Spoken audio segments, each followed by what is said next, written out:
Are you ready to take your business to the next level?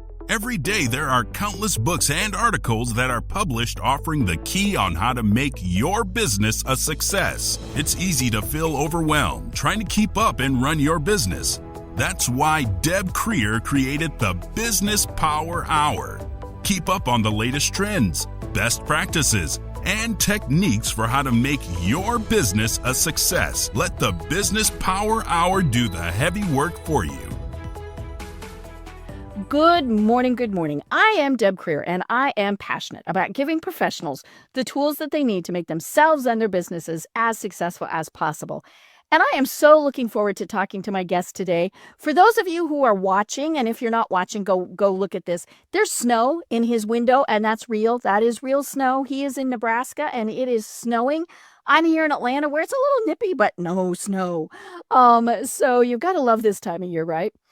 Well, please join me in welcoming Tim Rexius to our program today. He has an empire. That's just the easiest way to put it.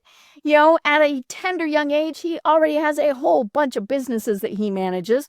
And, you know, we're just going to have a great time talking to him about how he has done all of this. So, Tim, welcome to our program. Thanks for having me. Honored to be here. And yes, it is snowing. Yeah. And, oh, man, last year we didn't really get much snow till February, but this year, the winters decided we're going to have a white Christmas. So let's put a lot of it on the ground. I know, you know, and I was looking, and yesterday, as we're recording this, there was a 50-car pileup in Colorado. So I'm just going to stay down here in Atlanta. I don't blame you at all. My brothers are in Texas and my daughter's in Arizona, and they all said, I don't think we're going to come back this year. I go, oh, bah humbug. Come on back. It's fun for a couple of days when you're visiting. And we want a white Christmas, right? Yeah. That's always fun, but cool. Well, let me tell folks just a little bit about you, and then we'll jump into this. Okay. So Tim Rexius proves grit beats privilege. From sleeping in his car and heating ketchup packets for soup to building an international brand with more than 6,000 retailers across 13 countries, he's a serial entrepreneur who scaled with zero outside investment. He leads 4 companies, including Omaha Protein Popcorn. I gotta find out more about that. Created to serve the 95% of people ignored by health food brands, kids, parents, and anyone wanting better choices without losing flavor. With more than 20 years in health, nutrition, and global sales, Tim now brings his energy to stages nationwide, delivering over 30 keynotes a year. He balances it all: 4 companies, 6 kids, a thriving marriage to a beautiful bride, and speaking events that light up schools, boardrooms, and conventions. So again, Tim, welcome. Thank you. Excited to be here. Cool. Well, I always like to ask my guests how it is that they got to where they are today. So tell us a little bit more about that. Oh, fantastic. I started in nutrition, working at General Nutrition Center, GNC, back in the 90s. And loved it. And more or less, I needed a discount. I was that kid in high school. I love sports, and I liked being able to change my physique. And every dime I spent was at GNC. So I went there every day for 14 days in a row until he was forced to hire me.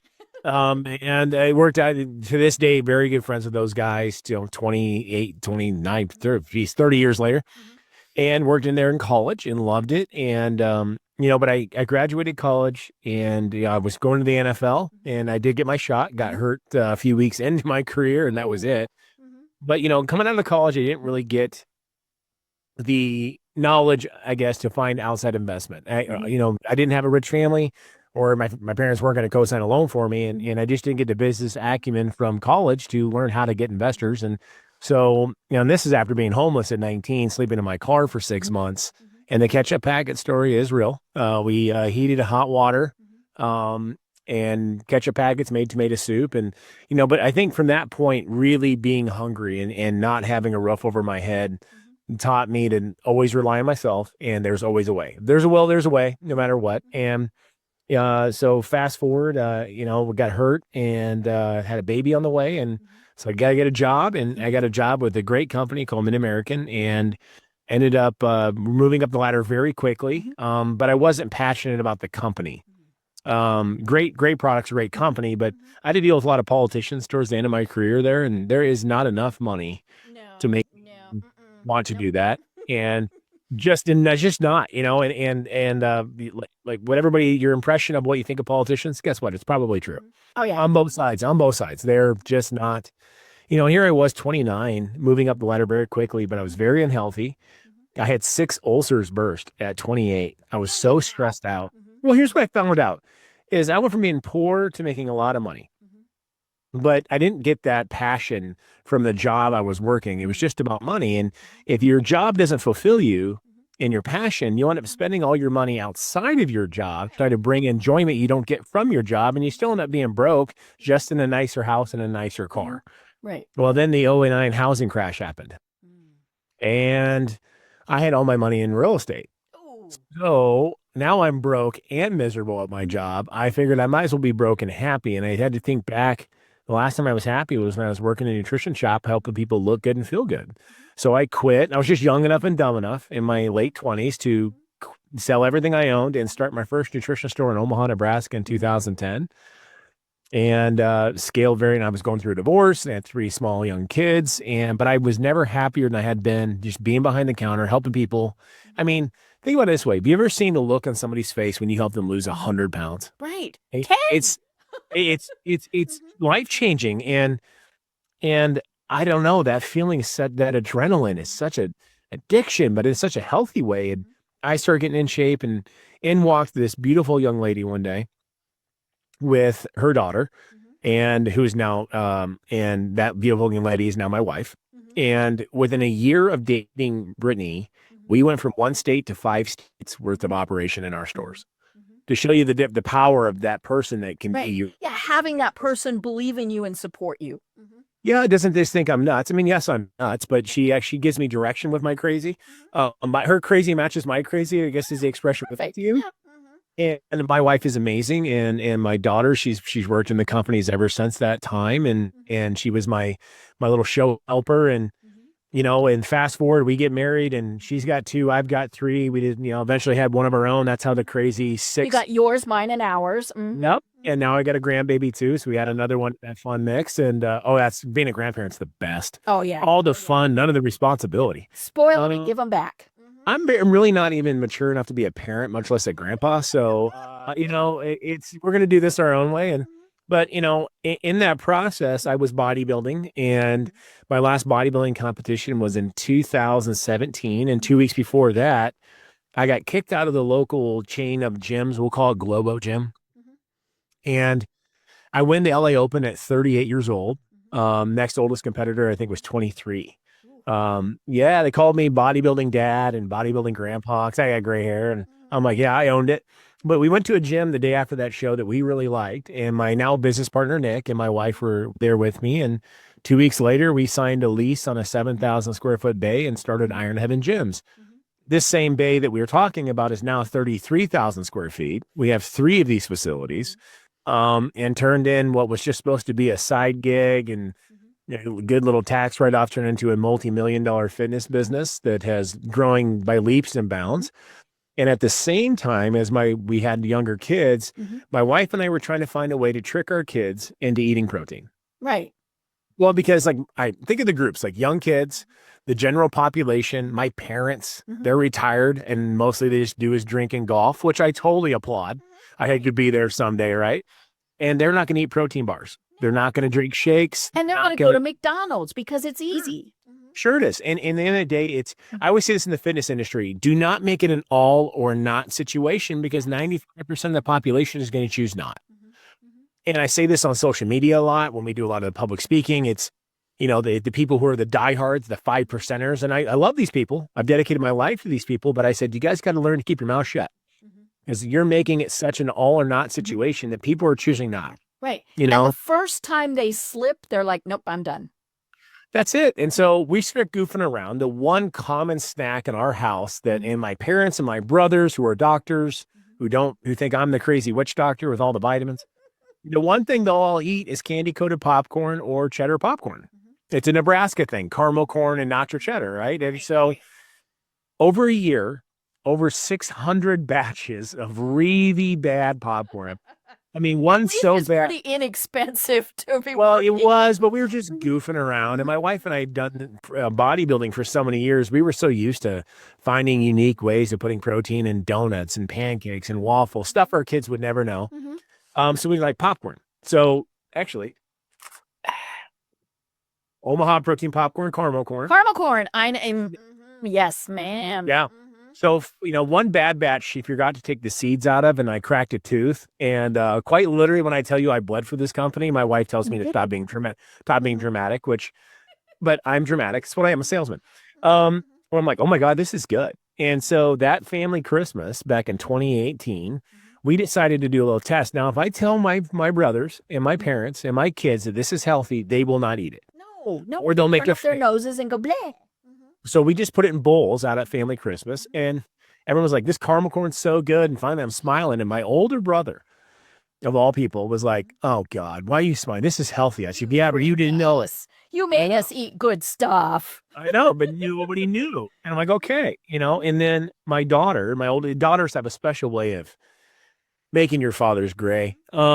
My oldest kept bringing home gigantic bags of Smart Pop white cheddar just because I think to bust my chops. Yes. And so we spent 6 months and invented the white cheddar Omaha Protein Popcorn, but I knew I wouldn't get an honest result. So I got a gigantic bag of Smart Pop. I opened it, I emptied it, filled it with mine, used your hair straightener to reseal it.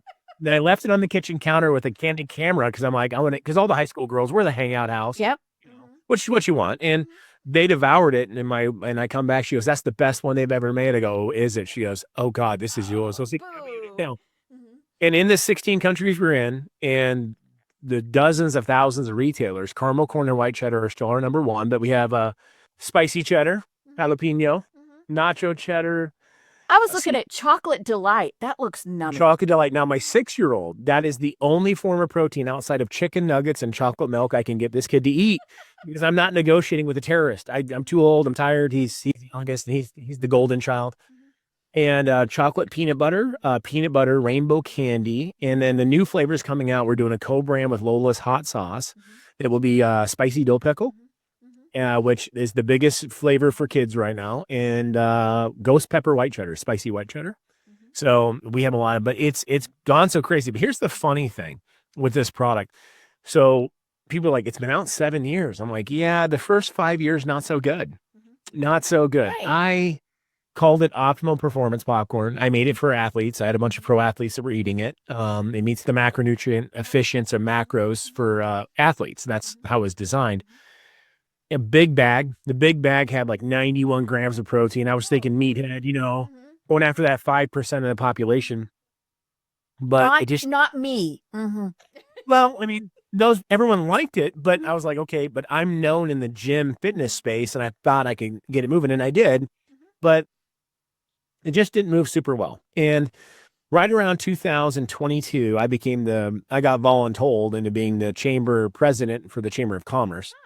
Don't even now. I will never do it again. And if that's my taste of politics, I'm good. I'm without it. Yep. But Hy-Vee Foods is a local grocery chain here in the Midwest, about 400 locations. And one of their folks was in my chamber and said, hey, let us carry the popcorn. And I said, hey, it's never going to work. And I've tried, I've gone around, but they go, just let us try. So I even told them, let's do consignment where you don't even pay me. That way I don't have to give you money back. And within a week, they had outsold all my own nutrition stores 50-1. Wow. So I sent my daughter down, and because she's, the anti-bodybuilder, right? She doesn't work out. She's beautiful girl. She doesn't have to work out. Right. I said, but I stick out like a sore thumb. So I'm 6'3", 290. Like I'm not, Yeah. She goes, grandmas and kids are buying your popcorn like it's their job. Really? So I go down and talk to the dietitian. She said it's the only snack they can get the kids and the elderly to actually eat. And they're buying like 6-7 bags a piece. Okay, because they can't tell it's healthy. The protein powder is completely flavorless. It's the highest grade in the world, so it doesn't cause any digestion issues for anyone anywhere, which is usually the problem with most U.S. snacks. They use the most bottom barrel protein on the planet. Right. I use the highest grade because I want your stomach. It goes thwack. Right. Yeah, and it makes gas, and it causes stomach distress where mine does not at all. And so I went into 10 Hy-Vees, same process. I'm like, oh my God, we're there. And Hy-Vee corporate out of Des Moines, Iowa. And they called and said, hey, if you're going to be serious about this, you should go to Sweets and Snacks Convention. And I'm like, there's snack conventions? Oh, let me tell you, folks, if you haven't been to a snack convention, you have missed life. 200,000 qualified buyers. 1,200 vendors. Hershey's had like this monstrosity of a chocolate fountain with thousands of gallons of chocolate. I just wanted to jump in and get type 2 and call it a But day. that sugar odor, just Yeah, but so we get a new banner, backdrop, staff of 4. I've got 5,000 samples. We're ready to kill this. No one stops by my booth day one. because they're on their way to Hershey's. They're on their way to all these other ones. I'm like, what the heck? There's a lot of vendors. And my wife goes, what do you want to do? I'm like, let's go to the bar. I'm pissed. And, and this is one of those great moments where you're like, oh my God, you got to think outside your own, circle. And my wife at the end, she goes, do you think it hurts the fact that it doesn't say protein or healthy anywhere in our label or our banner or our tablecloth? I go, oh my God, it doesn't.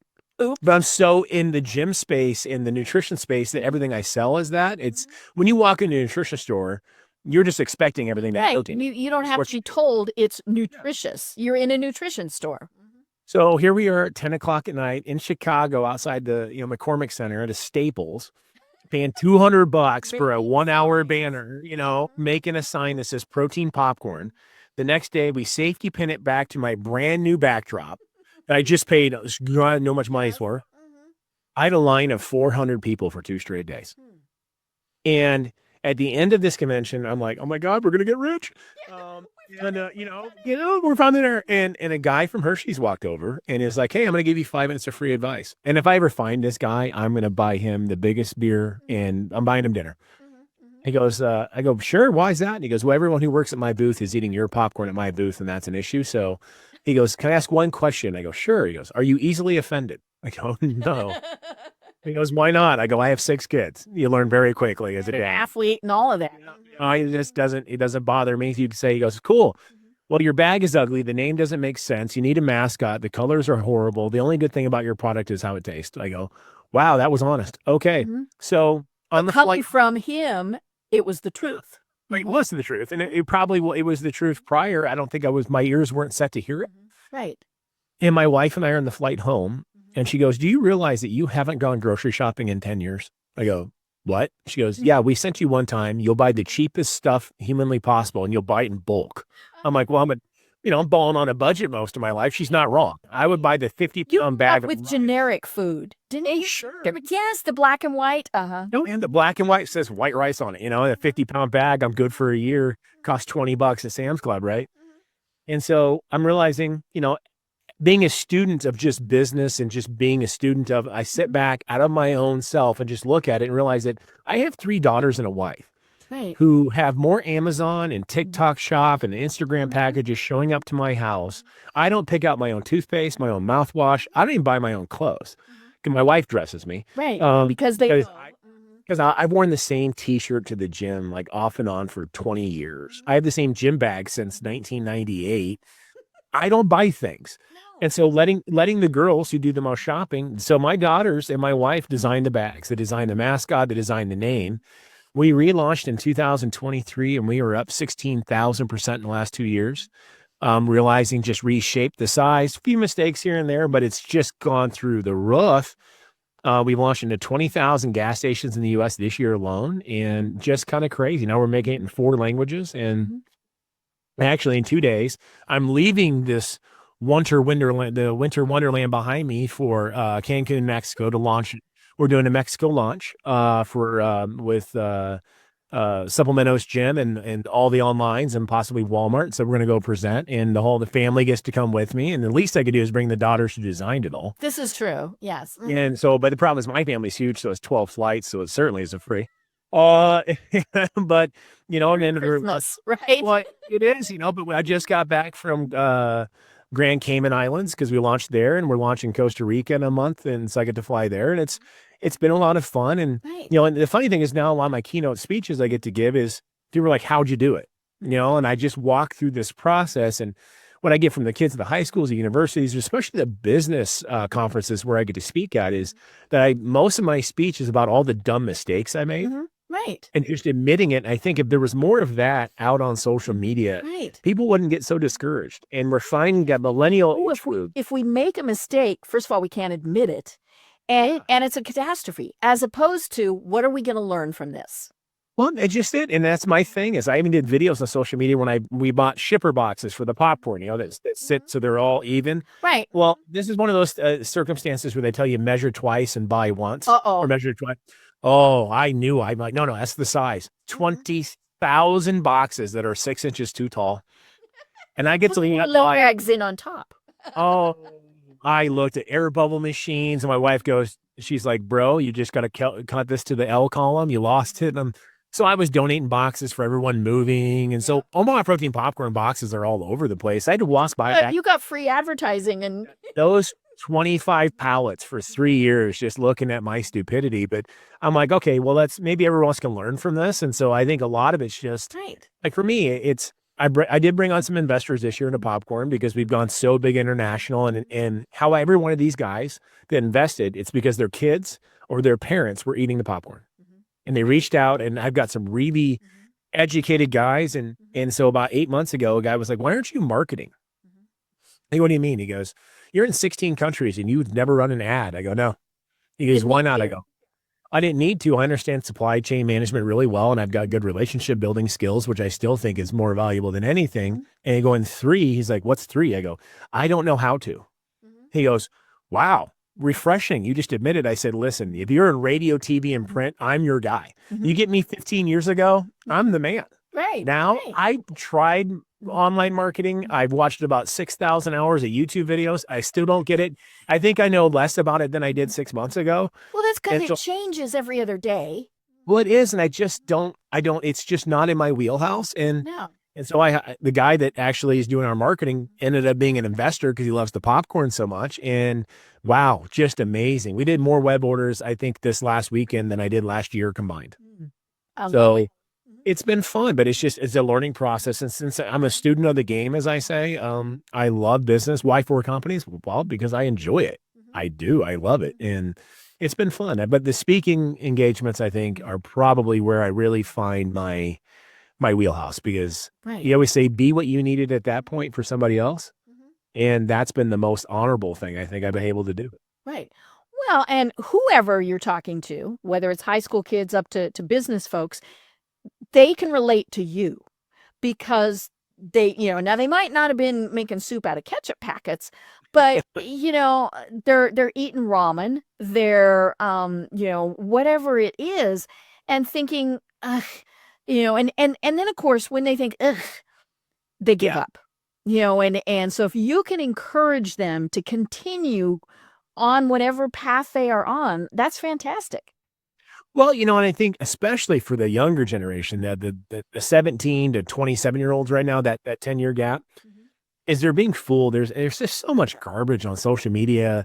Some 20-year-old sitting in a private plane, which is faked and it's AI generated or whatever, and they think that they're all failures because they're not there yet. And I get to remind them, I go, 99% of those are absolute BS. It's not true. Right. I said, 2, like I was too, guys. I went for broke at 29 again and went completely bankrupt again. And, all my friends were buying nice houses. All my friends were driving nicer cars. And they were taking their families on nicer vacations. And, I don't know if you follow Dave Ramsey at all, his financial stuff. And I don't do a lot of Dave Ramsey stuff, but there was one expression he had that I love. And it was, be willing to do things like no one else is willing to do right now. So later you can live like no one else can. Right. And so I made a lot of sacrifices for a long time and my family did too. And now we get to do things that a lot of folks don't get to do. Right. But just reminding them that the struggle is real. The struggle is there for a reason and you're not alone. You're not behind the buck. If you follow all the greats of the world, the Colonel Sanders and Ray. He was in his 60s before somebody took him serious. Well, it was Colonel Sanders was retired and got his first Social Security check at 65. And then he went out place to place trying to sell his chicken recipe, in a pressure cooker. Yeah, I mean, and that's the thing. It's like we're never. My kids are like, now you're old. I'm like, I'm not old. I'm in my prime. I mean, yeah, I got gray hair and I shaved my beard down now because it's so white. I look like Santa, and I could get a side gig doing that probably. But Jack Santa Claus, why not? But it's not, and I think that that's a message that needs to be put out more often. It's like, hey, nobody's late, nobody's behind. Your mistakes don't. I mean, they don't. They're not negatives. They define you, yes, but it's how you respond to them. Right. Right. Yeah, the whole influencer culture is just baffling to me. So I'm a huge Dancing with the Stars fan, right? Have to watch it. So it's the only reality thing that I watch. And one of the contestants this past season was an influencer. Of course, I'd never heard of her, because I'm not on Instagram or TikTok, because I go down those rabbit holes and never come back out. But and she's on that primetime program because she has millions of people who follow her, and basically she puts on makeup. I mean, that's and I'm like, seriously. And so then we have kids who think that's what success is. No, that's not what success is. And the funny thing is she didn't win. And people were saying, well, she was going to win. She actually danced very well, even though I hated to admit it, right? But she did not have the true followers who were going to vote for her. The guy who was most popular, all those various things.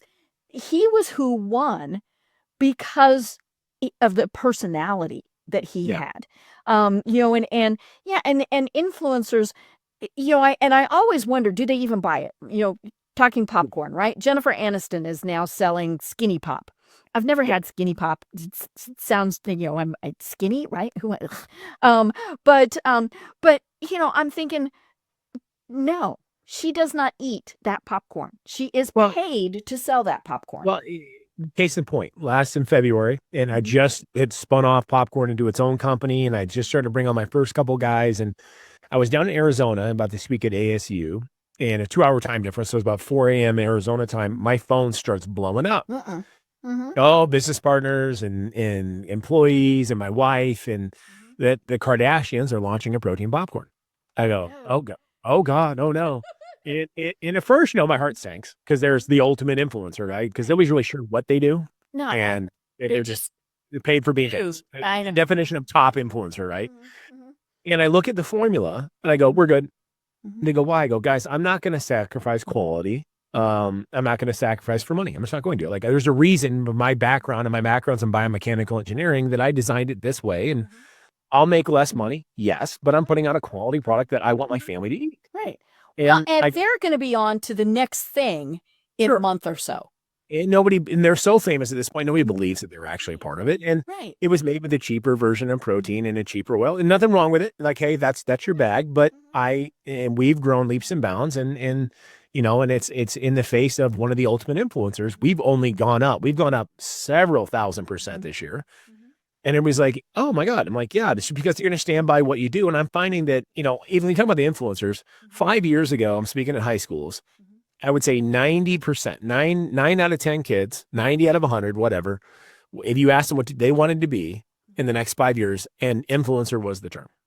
Drove me nuts. Yes. Now, when I speak, I just had 1,200 kids in a classroom a couple of weeks ago. 1 or maybe 2 out of 1,200 raised their hands to be an influencer. It's dead. They know this, Dad. Why? Because they have siblings that are 5 years older than them that tried and failed miserably. Right. Because no one's paying influencers anymore. Right. And so, like, we sent out PR boxes to thousands of influencers. I have not paid a single one of them. I said, here's the deal. I'll give you a free box of popcorn. They're like, cool. If you like it, share it. Right. If not, whooped it. Awesome. And we just stayed true with it. And people will reply back, hey, I'd like to be compensated. I'm like, hey, you got free popcorn. Yeah, we don't compensate. I've got athletes messaging in now like, hey, I love the popcorn. Oh, cool, let's make a deal. And like, if you can produce results, sure. If you produce results, we'll make a deal. But I'm not going to pay you up front because I think it's not authentic. It's not honest. Right. And I'm not going to pay for that. I want people's real responses who really want to be involved in it. And I'm not going to pay for, because people don't believe it. It's not believable. It's not authentic. It's unorganic. And I'm just not going to be part of it.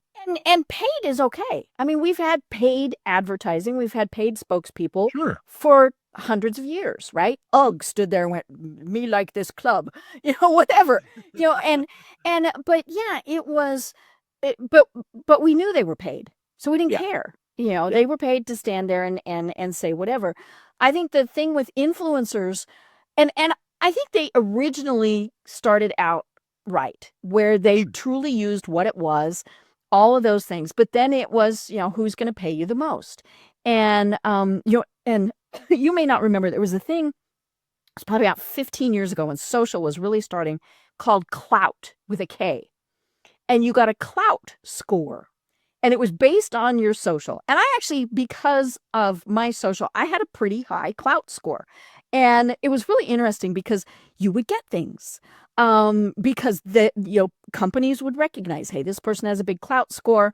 We want to give them our candy bars. I got Hershey candy bars one time, big case, right? Yeah. I was very happy. And of course, the understanding was that then I would promote it on my social. I know people who got free trips, all sorts of things.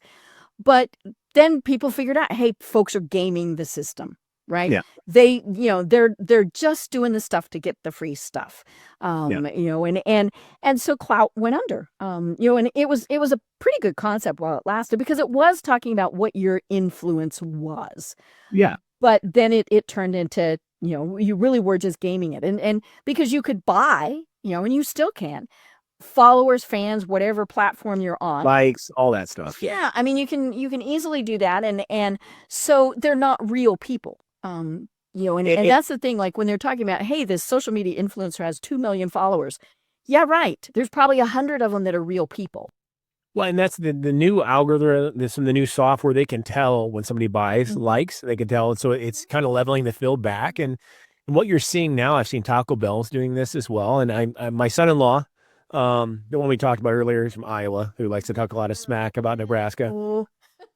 We still love him. We still love him. I mean, they did name my grandson after me, so I gotta, we're good. Smart boy. He knew. But he said, like, hey, like I said, like, I don't want to pay influencers. He goes, you shouldn't. He goes, what they're doing now is there's services like Parent Pop and a few of these other ones where you basically put up your offer to these people who are creators. And for us, it's great because they create nice or authentic, organic content.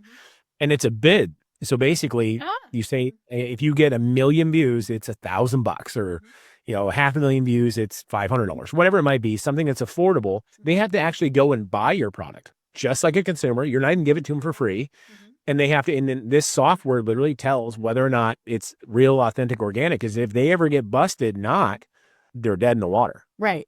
So they've got big companies using it. And I just had my daughter go through a whole Zoom with them to figure out, I'm okay. Now that I'm okay with, like you're buying it just like you're asking your followers to buy it, and you're going to give an honest opinion. And right. I think that's where it's heading. So people can still do it. But if you find these influencers who are really doing this for a job, I mean, that really are, they put a lot of time into it. The problem is like, how many things can you possibly recommend to your followers before eventually it just gets mundane and not believable? Right. So, well, and you outgrow whatever it is. And I mean, like the influencer that is, talking about the fact that she's a size 0 and this, well, bless her little heart, she's going to gain weight at some point. Oh, yeah. Not, all of those things.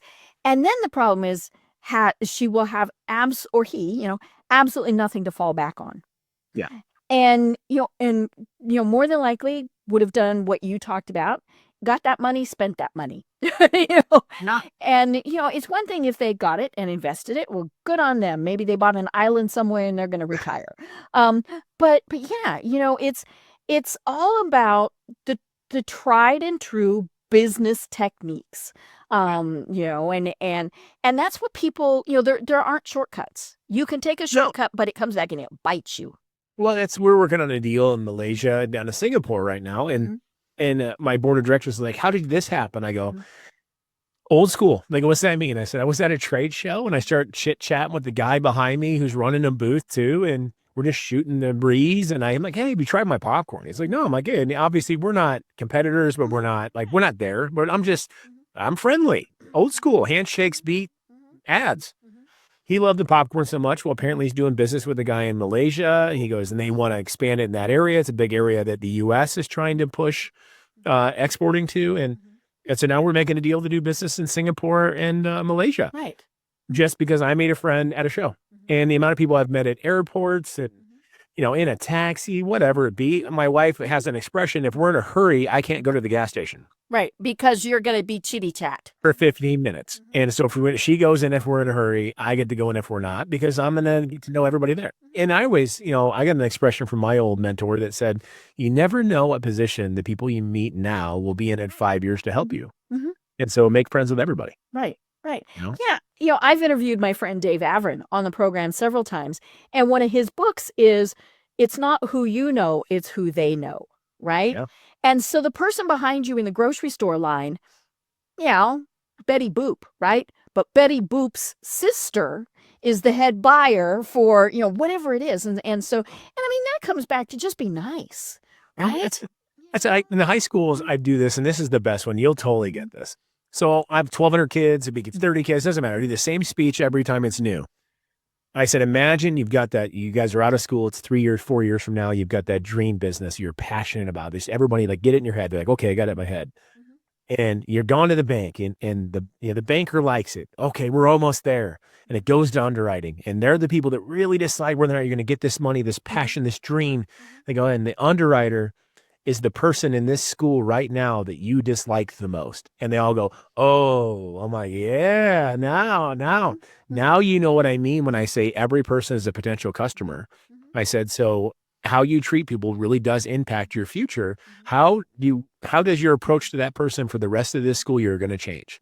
And they all go, wow. I go, yeah. So your little bit of beef you have in high school or in college and university really isn't that big a deal. It's just you have the time and the luxury of being dramatic about it. So flip-flop that around. I mean, I got offered a job, ownership in a company many years back. And he was going to give me 20% of the company just to take the job as a new chief executive officer with the option to buy it and self-finance it to me. We're talking a 40-year-old company, and it almost got me out of my field. I was going to say, that sounds pretty good. And I was in a company that was a competitor of my old industry and I killed in that industry. I just didn't like the industry, but I said, okay, well, let's have a conversation. I drive to their corporate office. I walk in, and the head of human resources, and his main right-hand person is a girl from high school that was so freaking mean to me. And she walked in, what are you doing here? Immediately, I'm like, it's been 20 years. Oh, no. Oh, yeah, still same attitude. I go, just meeting with XYZ, walk in. I go, how important is she? He goes, I wouldn't be able to tie my shoes without her. I go, well, it's been nice to see you. Yeah, you're screwed. I'm out. I will not. And he goes, seriously? I go, dead serious. Right. And I left. And so it wasn't his problem, but understand all your employees need to buy into this. Everyone in your company needs to buy into this. We're nice to everybody. And even when I have to fire somebody, I get this with franchisees of mine and younger business owners when I coach them.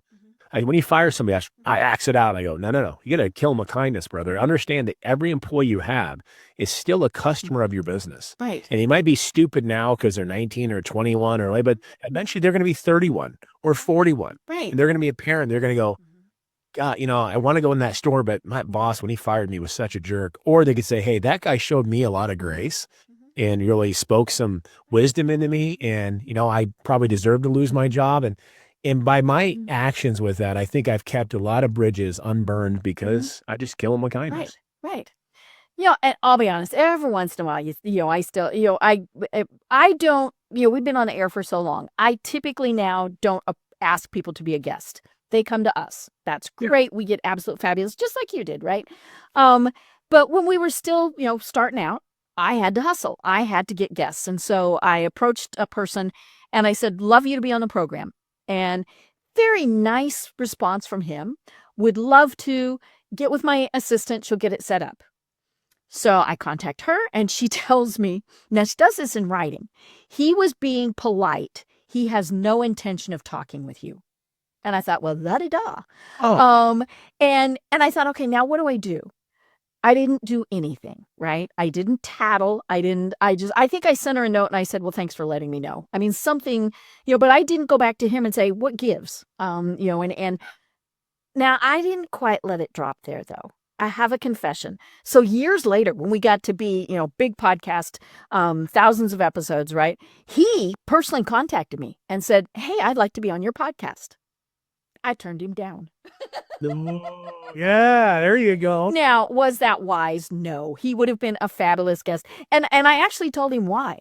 I said, she was rude to me, whether it was on your behalf or not.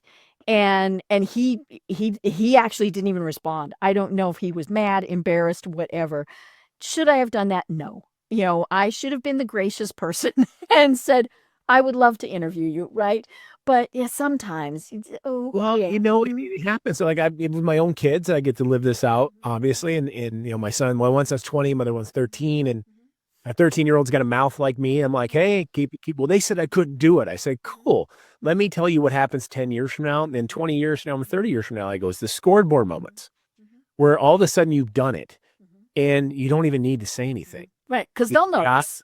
And I go, the amount of people that when I started my first nutrition store said I was stupid, you're going to go broke, you're going to be a failure, Rexius is crazy, all this stuff. Those same people 20 years later all claim to be my first customer.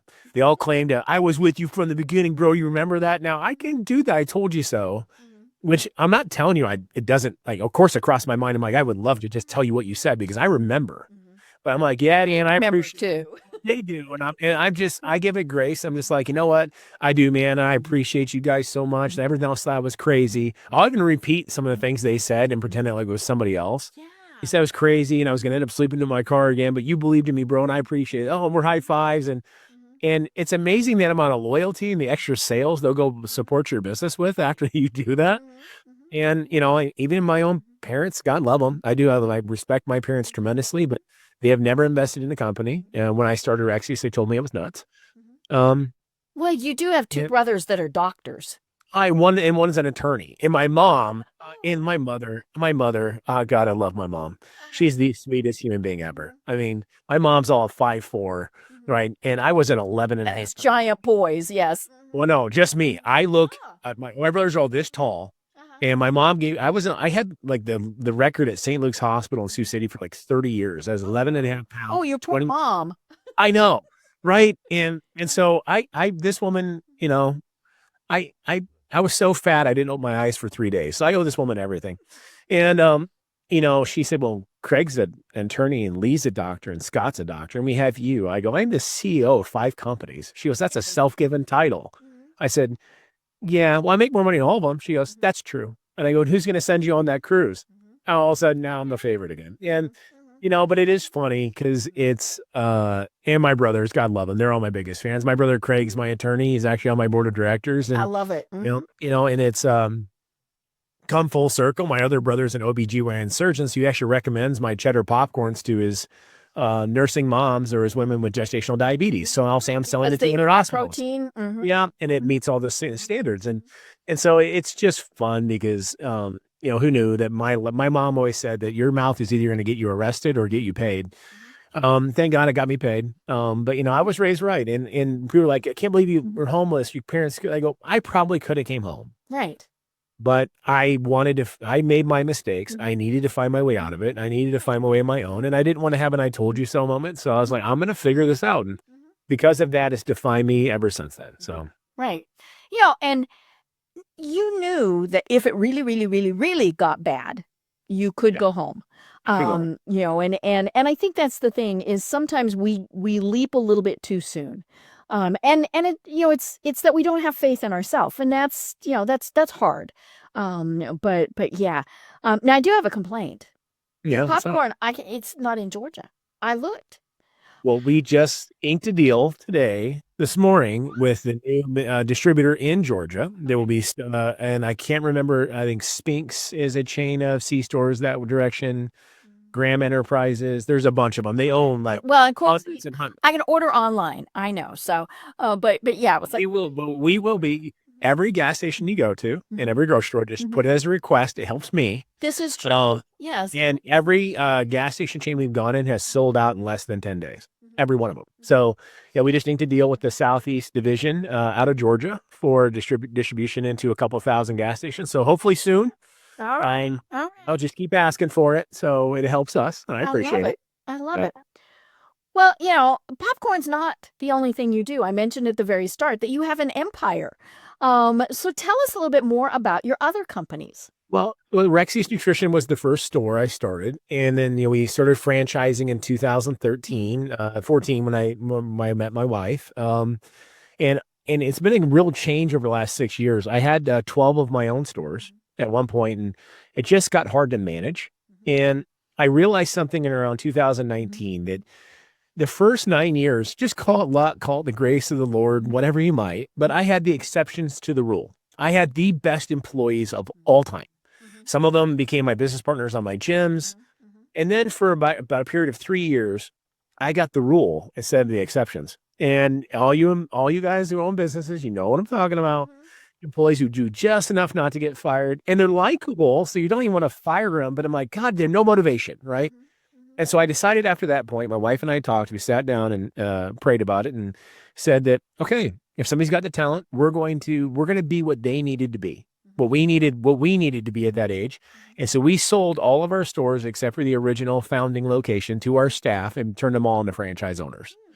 Because, it's a way to lock down talent. If I'm going to pour in this time and this energy into this talent to just let some other company get the benefit of it, that's ridiculous. And a lot of these guys and gals don't have the family financial means to buy a store. So we ended up financing most of them ourselves, and creating more franchisees. So all the way down from Tempe, Arizona, up to Minneapolis, and we've been in Denver, and we're in Iowa, and Missouri, and Kansas, and South Dakota, and Oklahoma, and Hot Springs. Now, obviously, during COVID, we've lost some stores just due to lockdowns and whatnot. And but it's been fun, and that business is based a lot. All the principles are based on the same thing. It's help solve problems. That's it. I mean, don't worry about commissions. Don't worry about profit. Just solve problems.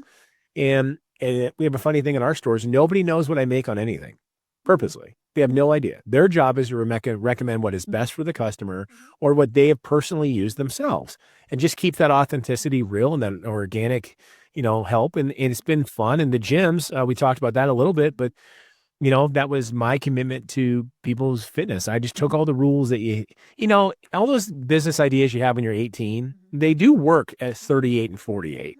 You just have a little more acumen how to do it. Like people always say, look, if I own this, I would do this. So we've actually stayed true to that. Like we don't have contracts in my gym. You want to be a member? Awesome. I don't want to come in to cancel. Cool. Drop me an email. I want 24 access. Cool. Let's do that. We just decided, let's be the antithesis of everything else. Let's just be what we wanted as a fan of it. And maybe there's more crazy people like us. And it just turned into this beautiful thing that originally was framed for bodybuilders. And then we're like, okay, well, we got some guys doing strongman. So let's put some strongman stuff in. That's cool. CrossFit, that looks like it hurts, but man, those athletes are intense. So let's see CrossFit. Oh, I could never do it. And then, boxing. Cool. Let's do, my son's in a box. Let's put some boxing stuff. And next thing you know that, hey, let's put some lighter weights in there, because my parents are training here now. Okay, cool. And all of a sudden we've got this hodgepodge between 15 and I think my oldest member is 92, and they love it. And I asked them, like, what makes you come here? They go, you guys are here to do stuff. You're here to actually do things, not just collect membership fees. That is the truth. And it turned into this fitness empire here in Omaha. It's been so much fun. And I just love the stores. I love the business. I love everything about health. It's just fun to me. And I'm as well known as I am, and I get to speak as much as I do. I get to be that blend between medical and nutritional and functional. So I get to speak at the nursing college and at the med center to the doctors about proteins and efficiencies and all these kind of things. And if I get to be that blending point, which I think a lot of us here in America have wanted for a long time, like, hey, not the doctor versus the nutritionist, but how do we work it together and seeing whole health as a full circular come together. And you're seeing a lot of it now. And that's one good thing about social media. It allows us to spread that information so much easier than we used to. Right. Yeah, that's been fun. And the speaking engagements and the keynotes, that's just fun. I love it. My wife says I light up when I get an auditorium full of high school kids. I get an auditorium full of struggling business owners looking for that piece, that thing. And for me, I'll never retire, but if that's all I do is speaking engagements, I'd be the happiest person on the planet. I love it. So I love it so much. Very cool. Very cool. Well, one of the things that I wanted to ask about, you talked about the fact that, you didn't have assistance from your parents. Mhm. You built it all yourself, and so no generational wealth. You got these 6 kids. Are they thinking, "Hey, I got it made," you know, or have you really told them, "You gotta work for it, kids?" None of them worked in the businesses, and it was depressing. My oldest daughter did, but then she went into ministry school with, my son-in-law, You and they can't fault that. hey, you can't, you really can't, and they found out being pastors that it's a long road if not money. So she now is back in the businesses creating content for us, on the side. They launched a church in Phoenix, so that's why they live down there, and, now my oldest son is in the warehouse. And he's helping to the box. He started at the bottom, and he worked, at the front retail desk of the gyms in high school, and now my other daughter is, taking on the role of, my secondary executive assistant, helping, book podcasts and speaking engagements, and my wife is, she still works in the companies too, and as the part of the chief financials, and now my wannabe son-in-law, which is gonna make him listen to this, he's working in the retail store today. And so the only 2 people not working are my oldest daughter. My youngest daughter is a senior, and then my 13 and 6-year-old, but they're kind of mascots. And so they get to come to shows and run booths, and they all figured out pretty quick. But we have family meetings once a quarter. And this is the biggest thing I would say to every business owner listening to this, if you have children, is make them part of it. I was in 7 countries and 32 states this year. I have a lot more stuff left to do next year. It's gonna be crazy. I'm all over the globe.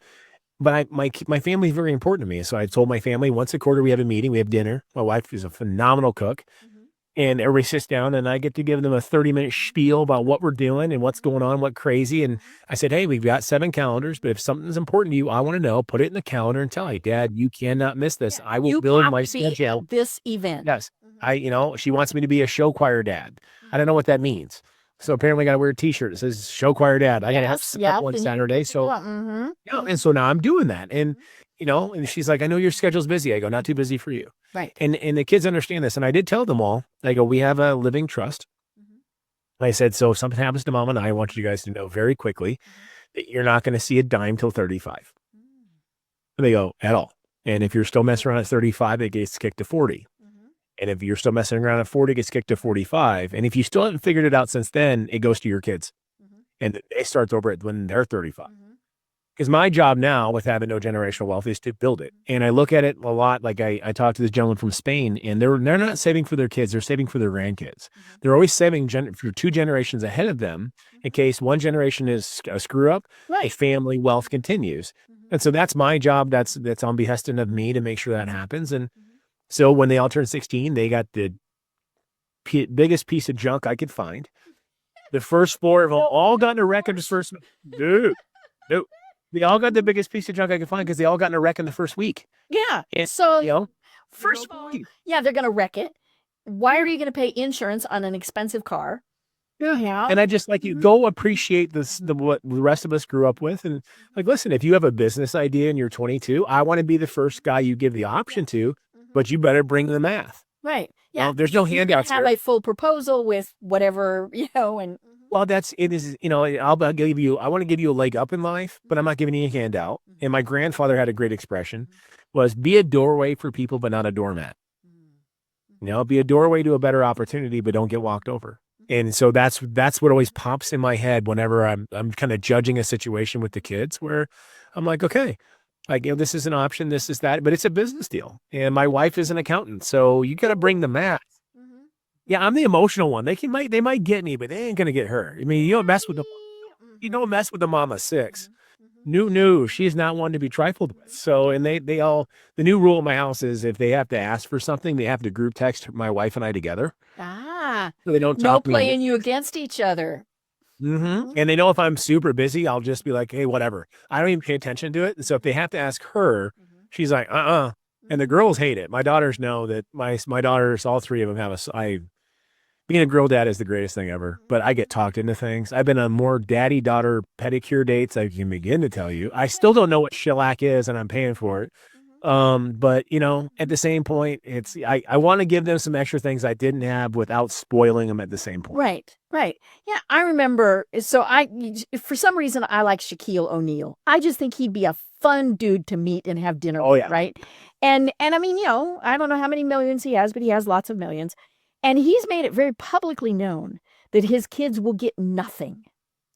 And he said, they won't go homeless. He won't, and he said, but they got to work for whatever it is.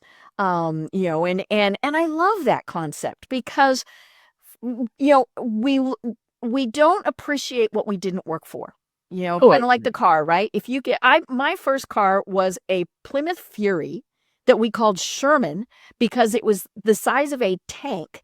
Now, the nice thing about it used to be a former police car. Oh, And nice. oh yeah, it could move. And I went to school in Kansas where you got really long, straight roads, yeah. right?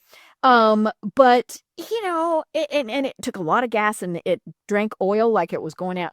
But and it was not the cool car. I went to a private college. My giant car was surrounded by the fancy smancy cars, but everybody wanted to go in my big car because I could put like 10 people in there. But I appreciated the fact that now my parents gave it to me, but I don't think it cost more than maybe $500, right? But I knew that I had to value that car because if something happened to it, I was not going to have a car. I had a Delta 88 Oldsmobile, 38 feet long. Thing didn't drive down the highway, glided. Oh, got about 4 miles to the gallon, but thank God gas wasn't that expensive back then. But the funny thing is my parents let me use it in high school. And when I graduated, I got graduation money, as you do. I think I got $600 in checks and cash. And my stepdad worked at the bank, so I gave him all to him. He comes back, he goes, "Here's your $650." I go, "Okay." He goes, "Hand it back to me." I go, "Okay." I kind of looked at him weird. He goes, "Congratulations, you just bought the Oldsmobile." And so people were like, "Oh, that's mean." I go, "I was so ecstatic because it is mine." Yes. And fast forward 2 years later, I was sleeping in that car. It was like a 2-bedroom. Nice that it was the size of a tank. It was like a 2-bedroom apartment. I was like, I'm sitting on 38 feet here. I got, I'm sitting pretty fat, and I loved that car. I ran my first company out of that car. And it was funny when I go speak at high schools. I roll up, and now I got a nicer car, but for years I had the oldest car in the company, and I say that the richer school districts, and they go, "What do you think our chances are?" I go, "You're all screwed. You're all driving brand new 1-2-year-old cars out in the parking lot. You don't know what struggle looks like. And so when you hit the first road bump, you're going to freak out." Right. I said, "So the first thing you can do is what?" I go, "I'm not saying don't take advantage of some of the advantages at your fingertips. It's just understand you need to really appreciate it." So my wife and I, when we got married, we went on a mission trip to Puerto Penasco, Mexico. We built houses. That was our honeymoon for 3 days in the desert. And Lexi was 15 at the time, I think, our oldest. And so she went with us. And she'll tell you first and foremost that changed her forever. She saw what poor actually looked like.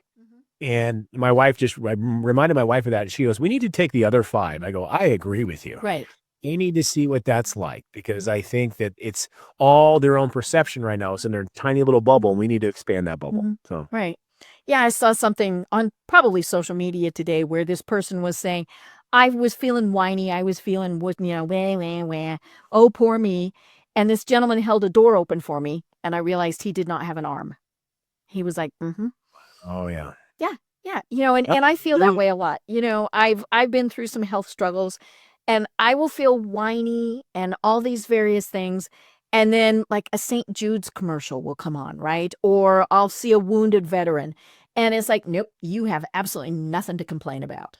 Well, that's just it. Our perception is our reality. And, and all the problems you have today, like me, I'm busy. Yes, it's insane. My schedule is nuts. And I'm like, I prayed for this level of problem. So to complain about it now, man, it's, and you look back at all the struggles, and, if you're a faith-filled person like I am, I look back and you start to see the crazy roadmap that led you to where you're at. And you're like, thank you. I wouldn't have appreciated this had this not happened. And, it's always easier said than done after, but it's, you're going through those struggles for a reason, to build yourself into something that's capable of success. Oh my gosh, Tim, this has been so much fun and such a delightful conversation. We will have to do it again. Because I'm sure you're going to launch something else or whatever, or we'll get popcorn here in Georgia, right? Yes. And so we will have links both to the popcorn site, since you can order online, and to your site. But How do people find you? And, how, if they say, we need you to come speak, talk to us about that. Easiest way is just to go to timrexius.com. That's TIMREXIUS.com. That links to all the companies. It links to all the podcasting, the speaking engagements. And just drop me an email on there. It goes to my assistants, and they start lining things up. And they know my simple rule is, if there's an open space, book it. That's me. I'm not the day off guy. I really don't do it. And so, yeah, and reach out. We do our best to keep up with all the messages, but if I can be of any help or service to anyone, I always will be. So please reach out and follow us on there. And, and if you get a response back and it says my name on it, but it seems super girly, it's my daughter. And we reminded her to make sure she tells everybody that she's responding. They're like, oh, that Rexius is kind of feminine. It's not me. Okay. So she's getting better. Builder, the former football player. But yeah, please reach out. I'd love to help you out any way I can. I love it. I love it. Well, I really have been having so much fun. And like I said, we'll have you on again. But until then, do you have any final thoughts that you want to leave everyone with? Every day above ground is a blessing. Make the most of it and be for somebody else what you needed at any point in your life. It's an honor, it's a blessing, and it's our duty to do so. Can't have put it any better. I'm Deb Creer. I've been having so much fun talking with Tim Rexius. And until next time, everyone have a great day. Tune in for our next program for even more trends, best practices, and techniques for how to make your business a success. The Business Power Hour, hosted by Deb Creer, is proud to be part of the C-Suite Network.